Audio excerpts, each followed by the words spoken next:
Hello, everyone.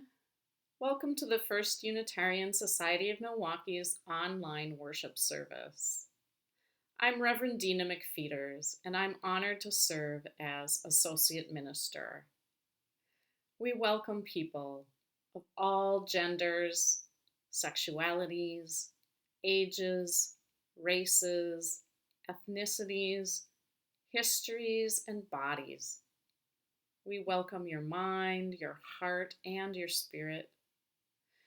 We welcome all that you are carrying with you today and all that your heart longs to set down. We'd like to pay a special welcome to guests joining us today. If you're visiting for the first time or joining us from afar, why don't you say hello in the chat and tell us where you're joining us from? I welcome you to our worship service today by inviting you to repeat our mission after me. We gather to nurture the spirit, engage the mind, and inspire action. Let's return to our beloved sanctuary for the lighting of the flaming chalice, symbol of Unitarian Universalism.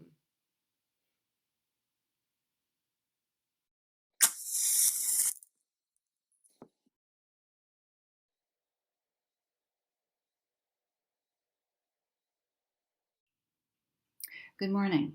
I'm Laurel Brooks, and I'm pleased to be your worship associate today. Over the years, First Church has conceived many opportunities for its members to move together in ever-changing formations in order to hold each other close and also to reach out in love and support to our broader community. These opportunities are found in committee work, in the journey to membership, theme circles, the choir, being a worship associate, pastoral care, meal preparation and service for the guest house and the Cathedral Center shelter for women and families, common ground programs, and so much more. These undertakings allow us to become more fully known to each other as we work together to make real the connections we yearn for. Parker Palmer writes about what he calls circles of trust, small groups of connection and recognition that strengthen and affirm its members. Many of you may be familiar with Mr. Palmer and his work. I was not, until Amy Wilborn gave me the following selection to share with you from his book, A Hidden Wholeness. This piece offers perspective on today's sermon. It reads as follows. The soul is like a wild animal, tough, resilient, resourceful, savvy, and self-sufficient. It knows how to survive in hard places. I learned about these qualities during my bouts with depression. In that deadly darkness, the faculties that I had always depended on collapsed. My intellect was useless. My emotions were dead. My will was impotent. My ego was shattered. But from time to time, deep in the thickets of my inner wilderness, I could sense the presence of something that knew how to stay alive even when the rest of me wanted to die. That something was my tough and tenacious soul. Yet, despite its toughness, the soul is also shy. Just like a wild animal, it seeks safety in the underbrush, especially when other people are around. If we want to see a wild animal, we know that the last thing we should do is go crashing through the woods yelling for it to come out. But if we will walk quietly into the woods, sit patiently at the base of a tree, breathe with the earth, and fade into our surroundings, the wild creature we seek might put in an appearance. We may see it only briefly and only out of the corner of an eye, but the sight is a gift we will always treasure as an end in itself. Unfortunately, community in our culture too often means a group of people who go crashing through the woods together, scaring the soul away. In spaces ranging from congregations to classrooms, we preach and teach, assert and argue, claim and proclaim, admonish and advise, and generally behave in ways that drive everything original and wild into hiding. Under these conditions, the intellect, emotions, will, and ego may emerge, but not the soul. We scare off all the soulful things, like respectful relationships, goodwill, and hope. The people who help us grow toward true self offer unconditional love, neither judging us to be deficient nor trying to force us to change, but accepting us exactly as we are. And yet, this unconditional love does not lead us to rest on our laurels. Instead, it surrounds us with a charged force field that makes us want to grow from the inside out. A force field that is safe enough to take the risks and endure the failures that growth requires. Circles of trust combine unconditional love or regard with hopeful expectancy, creating a space that both safeguards and encourages the inner journey. In such a space, we are freed to hear our own truth, touch what brings us joy, become self-critical about our own faults, and take risky steps toward change, knowing that we will be accepted no matter what the outcome. The service and practice groups, as conceived by First Church, are, in my opinion and experience, accessible and welcoming, often joyful. If you have not yet participated in one of them, but find yourself inclined to do so for any reason whatsoever, I encourage you to allow yourself that connection and comfort. For example, I know one person who felt compelled to sing, and the choir provided precisely the joy she anticipated. And the joy did not stop there. May it be so for you.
Maar als ik wakker word en er is 12 uur, vliegen bij me vandaan.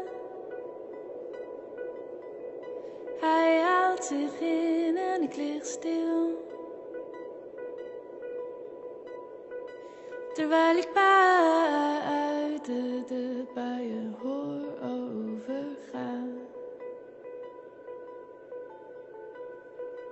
Gisteravond was evenals voordat ik jou kende, los van iedereen. En in de laatste trein terug dacht ik daaraan. This past spring, during a small group that I participated in outside of our church, we read the Mary Oliver poem, Starlings in Winter, which I shared as the opening reading. Then we watched the video displaying the wonder of murmuration.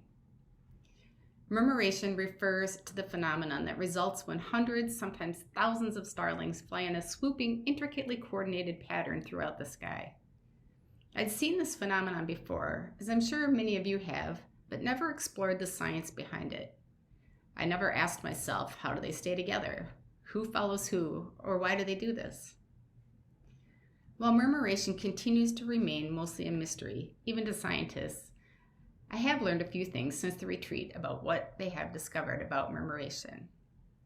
An article in the New York Times describes it this way.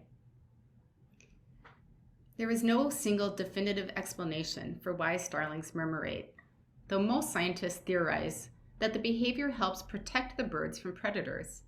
Moving in tandem as a single large entity both confuses predators and lowers the risk for each individual bird. What's more difficult to explain, though, is how the birds are able to move with such proximity, with their movements so tightly coordinated. Studies have found that each starling responds to 6 or 7 of its nearest neighbors, a number that seems to optimize the balance between the cohesion of the group and the effort of the individual. This is us. This is who we are and aspire to be.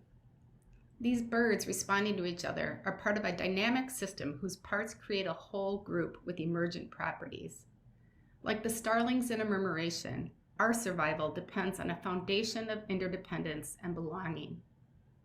We gather in a large group to worship, but we function and connect through smaller group experiences. Although Unitarians like to work together for the greater good, we also like to have individual perspectives and don't necessarily want to follow the flock. Most of us don't want to be overly influenced or persuaded, and yet we need to work together to feel connected, to be there for one another, and to grow as a church community. How do we make that work? We make it work by joining and participating in smaller groups. During my 12 years as a member of First Church, I have been a member of a variety of groups. I came in like a single starling, recently divorced and seeking a spiritual home.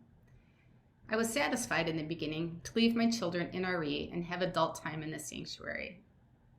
I soon realized that to get to know more people, I would need to participate. I applied to be a pastoral care associate, where I had my first team experience as a collection of helpers. Later, I joined chalice circles, theme circles, and a number of other groups and committees. I guess you could say I'm a church group groupie. Groups have provided a place for me over the years to meet people in a safe setting and to create connections through sharing life experiences, common interests, and spiritual journeys. My first small group ministry experience was in a chalice circle. 6 or 7 of us met twice a month discussing meaningful topics. That small number allowed us to be vulnerable with one another and to create a supportive environment to speak openly. This is where I started to feel a sense of belonging at First Church. Those of us in the group looked forward to seeing one another, and some of the members of that early circle I was in are still cherished friends of mine. Small groups have given me and hundreds of other members of our congregation a sense of real belonging, something that before I had only chased after.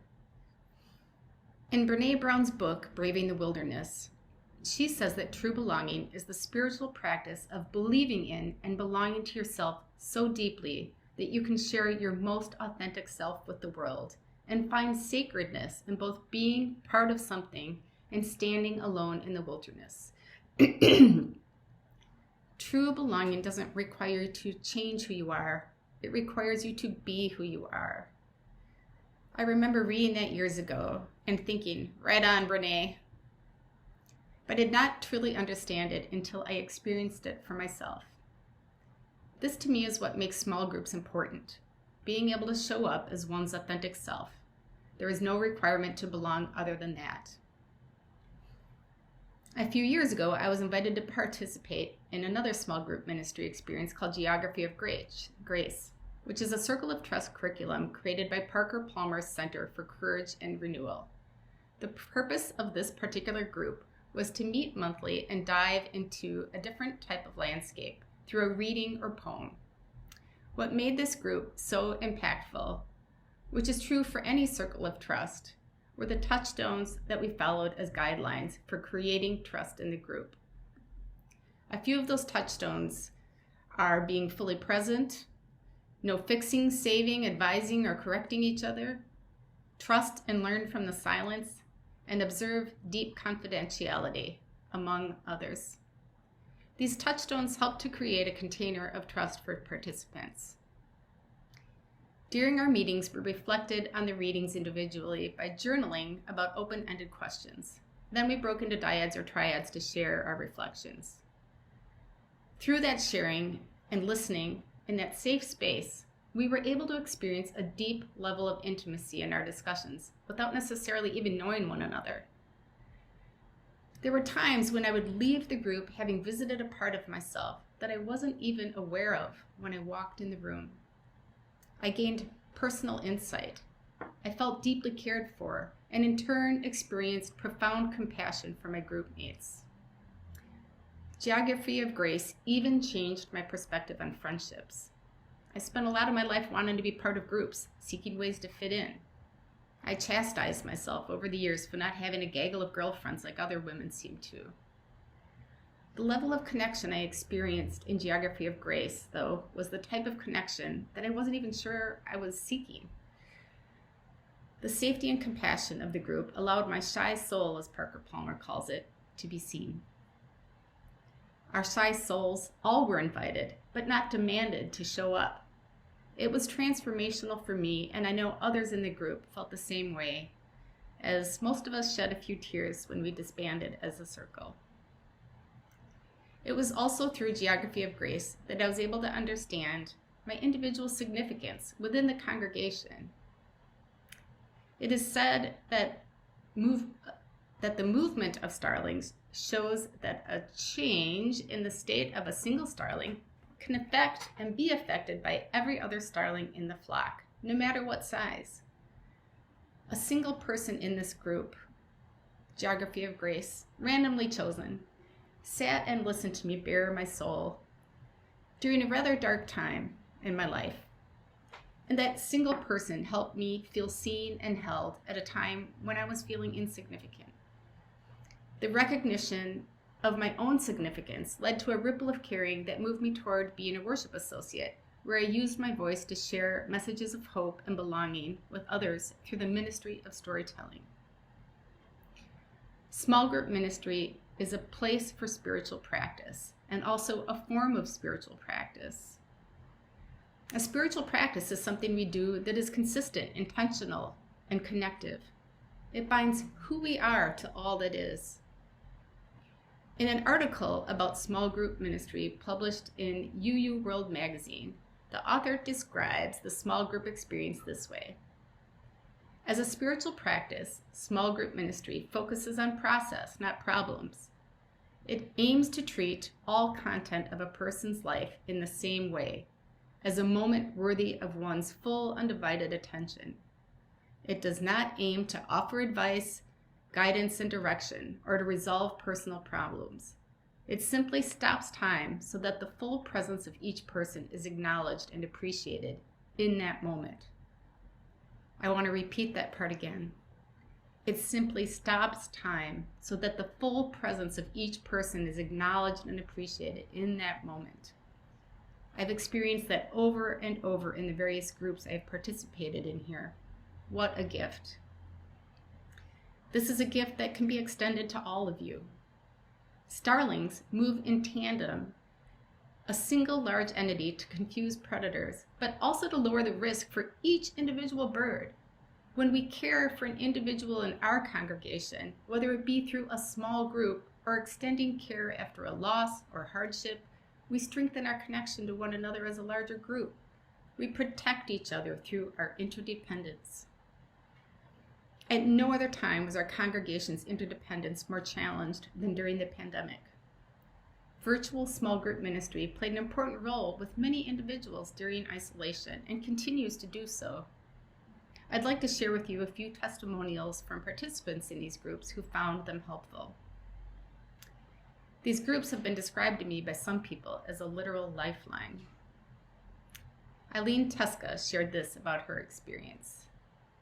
Theme Circle and Connect and Reflect have helped me through the worst event of my life, the death of my husband.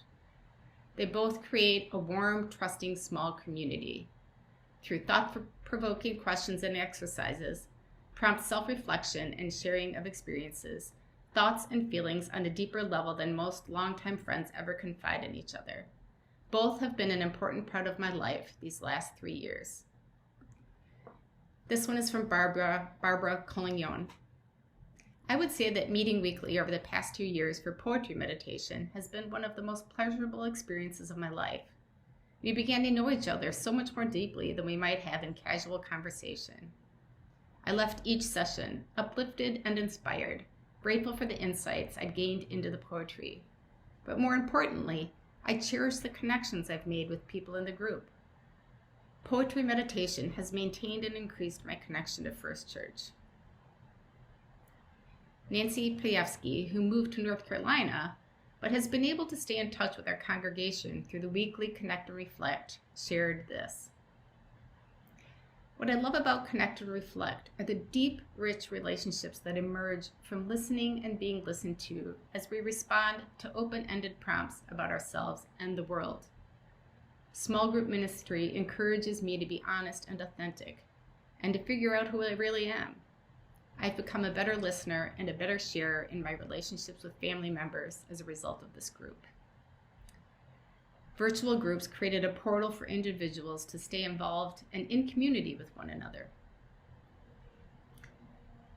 Of course, small groups exist in many other places besides our church. 12-step groups have been around for almost 100 years and have become the cornerstone for recovery from addiction. I went through a life loss during the pandemic that turned my world upside down. At 2.5 years sober, I met my emotional bottom. A dear friend of mine at the time suggested that it was time for me to find a sober community, and he was right. I had tried AA meetings early in my sobriety and felt that they were not for me. Out of desperation, which is what brings many of us to AA, I joined a daily online AA meeting that I found through a Peloton Sober Riders Facebook group. Yes, I'm talking about Peloton, the stationary bike. But no, we did not ride our bikes during the meetings. That's a popular question.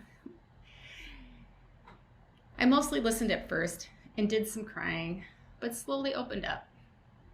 Stubbornly, for reasons that are rooted in my family's history with addiction, I would not call myself an alcoholic when it was my turn to share in the meetings. It wasn't that I believed that I was better or different than any of them. Like a true Unitarian, I did not want to feel like I was being coerced into saying something that I did not necessarily embrace. I was not going to follow the flock, just to fit in. One day, after many months of developing a real bond with this group, I started to share with, I am Amy, and I am an alcoholic. At the end of the meeting, a member of the group asked me why I finally decided to say it.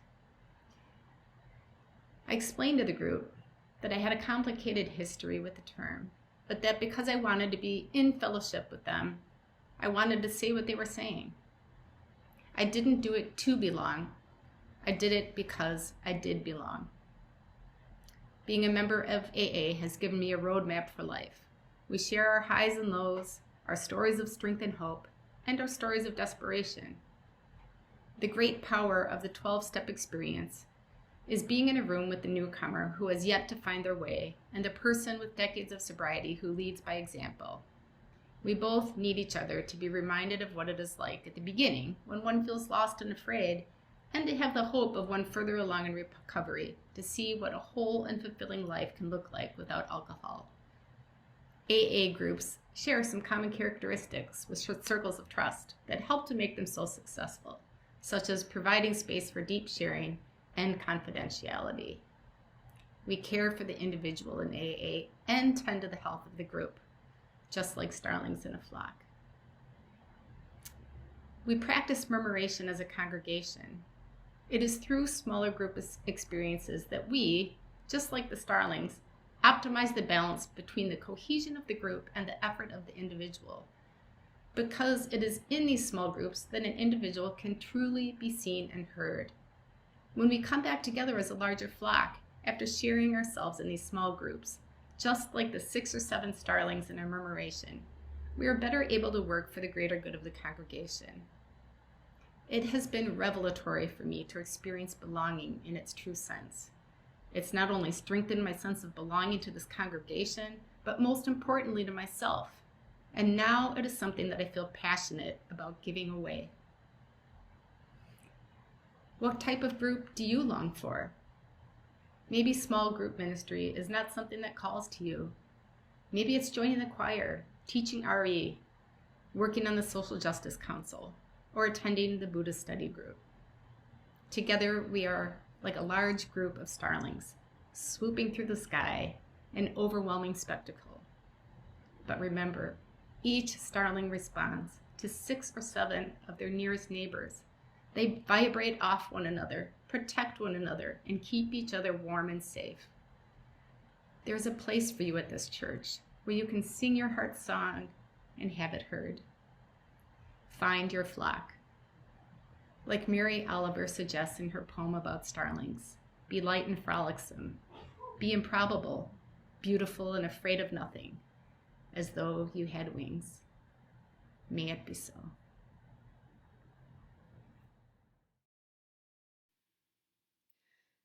Dear ones, I'll leave you with these closing words by Arthur Foote. May peace dwell within our hearts and understanding in our minds. May courage steel our wills and love of truth forever guide us. May it be so.